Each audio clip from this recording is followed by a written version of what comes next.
mua pena si ile vi inga mal whaatai le tua. Wa tatou au lia mai fo ile nei tu lao le aso i lona alofa ma lona anga le lei. Le soifua maua ma le langi mama. Le soifua manuia. O malo tatou atu no. Soifua mai whaanua le nei aso. E mese wa tatou ye, e mese fo o tatou wanga atu fo i mo le nei vai aso ma. Iona si le fia le nei vai aso, ia le vai aso lava sa anga tuai popua ngalo tatou ri faaaloalo Iesu Keriso. Latou tae au ia le aso tu manu malo o tatou ri Iesu Keriso. Ia le soifua ofoina mo lona soifua aua o e mau mai tatou. Ia ina ia maangalo a tatou ansala no vaapelea mo mua no faatulo atu. Faatulo atu ia le pa ia malmamalu o se o tatou atu no.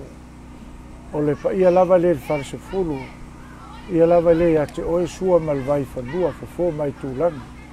I tu au ma la taua. Sa ole ma le launiu na sa lua. E tai nane la fia o fionga i maupu. Anatu foi o le pa ia foi o le pa ia foi leo o le la au na motasi a Samoa. Le fia o fionga i faatui. Ia tai nane la uva o to ma upu ia te oel manu a tele. Ia o te faatulo watu. Anatu foi ele mfeo na ngalo o tatou uso tua oi a tu mua ma pule. I tu au ma la tau a inga le taima le vao fonti. Tama mo latou a inga foi mo latou tama. Faatulo watu. Ia ele mfeo na whaangaloina le tu papa ia le a inga sarvi. Ia au whaingaluenga tutofia le tua. O whanau no manua wase manuia Samoa mon tangata. O te faatulo watu. Tulou na lava. Ai manatu o maua le nei awa noa mata ngofie. Po e faatalo faatuai le nei vaenga o le aso. Io te faatulo watu fo il whainga malo atu tuile ma manua. I lau tafutolu, i lava le fia lau fionga le kovansili ma le lutena kovana. Ia pa ia fo i le fono, ia fia lau fionga le stene malmamalu o le maota mawalunga.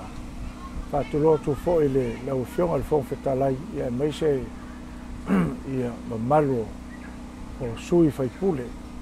Ia meise fo pa ia o sunga e li i whaamasino sili a meise le vaenga o whaamasilonga. Ia manatu o pa ia nao le whainga malo tutuila mamalua. O le pa ia le nei aso. Ia manatu e o maua le nei awanoa matango fie.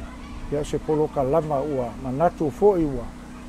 Ia e au foi na tau na faasoa atu foi. Ia awa foi mamalo le atu e maise lava tupulaga lalo vaoa le atu nuu le nei vai tau. Ua le o toi pose lilo le nei vai tau o tatou vaavaai le nei vai tau. Ia ua ese le anga atu ma tupulaga le nei vai teme maise o tu maanga mai fafo i Europa le nei vai tau. Me lea. Ia ue foi se manatu, ia e au foi na vatu se nganga matu se faasoa. Upua foi le masani ai.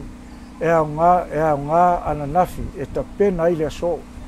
E au ngā le aso e ta pena i ta au. Manatu ia o le polo kalama na toi faatepa i tua.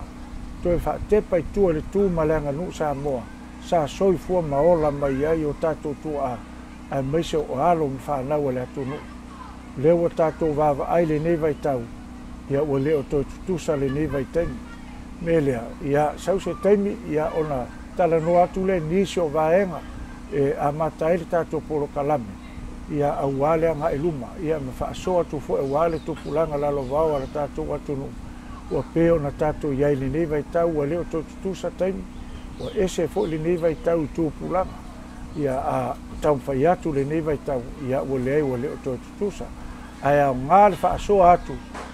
O le lo soifua alo ma soifua mai alo ma fanau le atunu se toi faatepa i tua ia aua le soifua sa ola mai ai ona i o tatou tua ia leo lo sanga mai a pouli ma lalango mai tia sa ia lo latou soifua e le mafai ona avesea lo latou ola a soifua maola mea sa faatonutonu ai ia sa faatonutonu ai i matou ma outou ae maise o alo ma fanau lenei vaitau le tutupu ai ia me lea ia sau se taimi ia ona Amataina lelele o tatou po kalama ni me ni vaenga e tauna amata mai e tatou po kalami. Ia ai alofa ngia le tua le nei aso. Tatou anga atu mo le aso atae au le seta. Ia uar soifua manu maloro tatou li o Yesu Keriso. Mai le tunga le oti ma le tunga mau. Ia manuia tele lau faasaunga le nei aso. Manuia le anga atu mo le aso pa ia atae au. Le aso tautua lo tatou li faaaloalo. Soifua